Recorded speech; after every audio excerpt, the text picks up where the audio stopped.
Bakristo bavandimwe, Kristo Yesu akuzwe. Mbifurije kugira icyumweru cyiza. None turi ku cyumweru cya gatandatu cya Pasika. Nimunyemere dusangire amasomo atagatifu Kiliziya umubyeyi wacu yaduteguriye kuri iki cyumweru. Isomo rya mbere, isomo ryo mu gitabo cy'ibyakozwe n'intumwa. Abantu bamwe bavuye muri Yudeya baza bigisha abavandimwe bo muri Antiyokiya bati, niba mutigenyesheje uko Musa yabitegetse ntimushobora gukizwa. Nuko havuka amakimbirane n'impaka zikomeye kuri Pawulo na Barinaba bavuguruza abo bantu. Niko kwemeza ko Pawulo na Barinaba hamwe n'abandi muri bo bagiye Yerusalemu kureba intumwa n'abakuru b'ikoraniro bakabagisha inama kuri icyo kibazo. Ubwo byose bamaze kubyumvikanaho, intumwa n'abakuru b'ikoraniro biyemeza kwitoramo bamwe muri bo ngo babatume i Antiyokiya kumwe na Pawulo na Barinaba. Nuko hatorwa Yuda witwa Barisaba na Silasi, abantu b'imena mu bavandimwe. Urwo rwandiko babahaye rwagiraga ruti, twebwe intumwa, abakuru n'ikoraniro n'abavandimwe, turabaramutsa bavandimwe bacu b'abanyamahanga bari Antiyokiya muri Siriya no muri Silisiya. Twumvise ko bamwe muri twe bababwiye amagambo yo kubakangaranya no kubakura umutima, kandi tutigeze tubatuma. None twahuje umugambi wo gukoranya abantu ngo tubabatumeho, bazanye na Pawulo na Barinaba inshuti zacu dukunda, kuko bahaze amagara yabo kubera izina ry'Umwami wacu Yezu Kristo. Tubatumyeho rero Yuda na Silasi kugira ngo nabo ubwabo babasobanurire ibyo tubandikiye. Byanogeye rero Roho Mutagatifu kimwe natwe kutagira undi mutwaro tubagerekaho utari aya mabwiriza ya ngombwa. Mwirinde kurya inyama zatambiwe ibigirwamana n'amaraso n'inyama z'inyamaswa zanizwe, mwirinde n'ubukozi bw'ibibi. Nimureka gukora ibyo muzaba mugenjeje neza, nimugire amahoro. Iryo ni ijambo ry'Imana. Zaburi. Mana yacu, imiryango yose nigusingize, imiryango yose nigusingiriza icyarimwe. Twereke uruhanga rwawe rubengerana, kugira ngo ku isi bazamenye ko ari wowe ugenga, n'amahanga yose amenye ko ari wowe ukiza. Amoko yose niyishima aririmbe, kuko utegekana ubutabera ibihugu byose, ukagenga amahanga yose y'isi. Nyagasani Imana yacu aduhunda atyo imigisha. Imana niduha umugisha, kandi niyubahwe n'isi yose aho iva ikagera. Isomo rya kabiri, isomo ryo mu gitabo cy'ibyahishuriwe Yohani intumwa. Njyewe Yohani mbona umumarayika anjyana buroho ku musozi munini kandi muremure, maze anyereka umurwa mutagatifu Yerusalemu yurukaga iva mu ijuru ku Mana. Warabagiranaga wisesuyeho ikuzo ry'Imana ubwayo, ububengerane bwayo bwari bumeze nk'ibuye ry'agaciro gakomeye, mbese nk'ibuye rya yasipi ibonerana. Uwo murwa wari uzengurutswe n'inkike nini kandi ndende, ukagira amarembo 12, kandi kuri ayo marembo hakaba abamarayika 12 n'amazina yanditseho. Ayo mazina ni ay'imiryango 12 y'Abayisiraheli.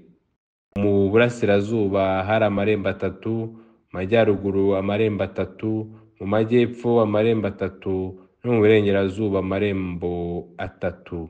Inkike zikikije uwo murwa zari zubatse ku mfatiro 12 zanditseho amazina y'intumwa 12 za ntama.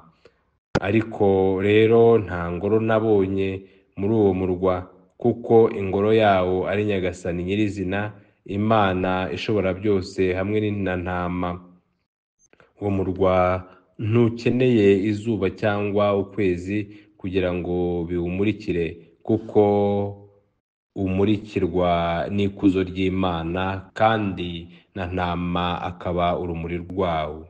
Nyagasani Yezu nabane namwe. Amagambo yo mu Ivanjiri ntagatifu uko yanditswe na Yohani. Muri icyo gihe Yezu agiye kuva kuri iyi si ngo asange se, yabwiye abigishwa be ati, umuntu unkunda azubaha ijambo ryanjye, Data azamukunda maze tuzaze iwe tubane nawe. Utankunda ntamenya n'ijambo ryanjye, kandi rero ijambo mwumvise si ryanjye, ni rya Data wantumye. Ibyo mbibabwiye nkiri kumwe namwe, ariko umuvugizi Roho Mutagatifu Data azohereza mu izina ryanjye niwe uzabigisha byose, kandi abibutse n'ibyo nababwiye byose. Mbasigiye amahoro, mbahaye amahoro yanjye. Si nyabahaye nk'uko isi iyatanga. Ntimukuke umutima kandi ntimugire ubwoba. Mwumvise ko nababwiye nti ndagiye kandi nzagaruka mbasange. Iyaba mwankundaga mwakwishimiye ko nsanze Data, kuko Data nduta. Dore mbibabwiye igihe cyabyo kitaragera, kugira ngo nibiba muzemere. Iyo ni Ivanjiri ntagatifu.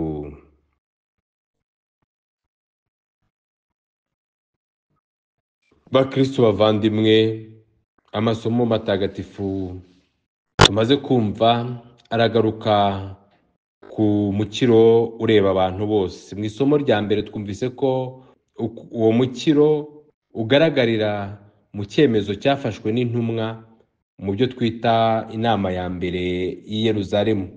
Iyi nama yigaga ku bibazo byari biri hagati y'Abayahudi babaye Abakristu n'Abapagani babaye Abakristu.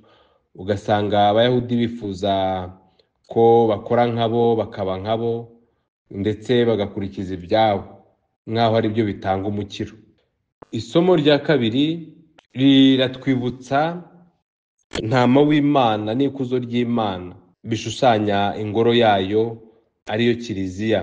Mu Ivanjiri Yezu Kristo arasezeranya abe Roho Mutagatifu uzabahumuriza, uzabigisha kandi akabibutsa.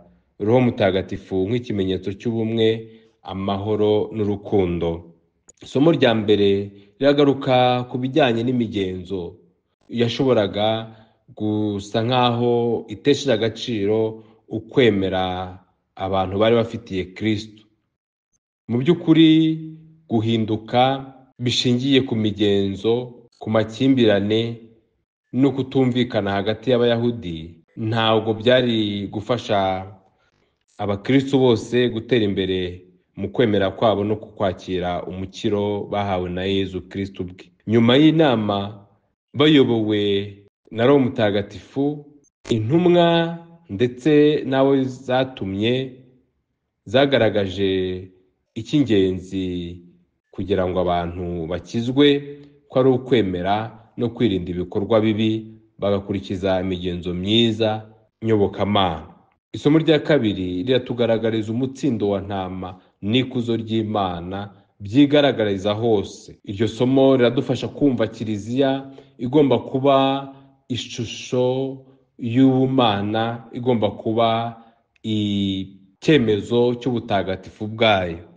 Kiliziya, ingoro y'Imana, Yohani intumwa agaragaza ku buryo bw'inshamarenga, aho abantu bose b'ibihugu byose n'amoko yose bagomba guteranira bakaramya Imana, bakabana nayo kandi bakanywana nayo. Icyo ngicyo kigaragaza ko umukiro Imana itanga ureba abantu bose. Kiliziya rero ni Kiliziya y'Imana, kandi ihora iteka iragiwe, ikomejwe kandi ifashwa na Roho Mutagatifu.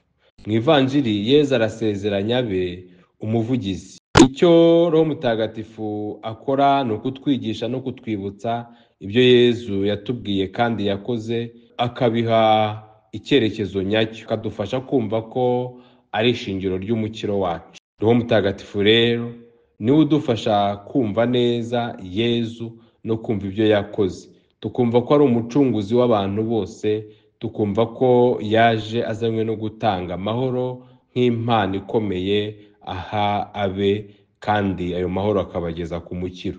Icyazanye Yezu ni uguhuriza mu bumwe abana b'Imana batatanye ku isi yose. Icyo ashaka ni uko twese twaba umwe. Twunge ubumwe rero, duhuzwe n'ubumwe kandi turangwe nabwo, dore iteka dukundana nk'uko Yezu Kristo abidusaba, dore iteka twakira amahoro ye kandi tuyageze ku bandi, maze ubwo bumwe bube koko injishi itajishurwa y'urukundo rw'abana b'Imana bahora iteka baharanira kuyikunda, kuyikorera no kuyimenyekanisha hose. Imana niduhe ingabire yayo, tubashe kubaka ubumwe, tubashe kurenga ibyadutandukanya, ahubwo duhuzwe n'ubuvandimwe bukomoka ku kuba turi abana b'Imana. Icyo gihe niho tuzagira tuti abantu bose nibakuririmbire kandi bagusingize Nyagasani, uduhe umugisha kandi uturebane impuhwe, ikuzo ryawe ryigaragaze muri twe, amahoro utanga ahorane natwe, kandi umukiro wawe umenyekane hose, wowe ugenga isi mu butabera n'impuhwe, ubu n'iteka ryose. Bakristo bavandimwe,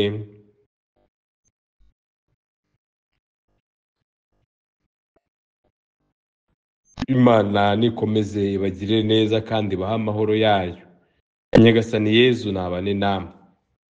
Ushaka byose kandi akabana nyir'impuhwe nabaha umugisha, abarinda bakomeza biteho abaha amahoro. Imana Data na Mwana na Roho Mutagatifu. Amina.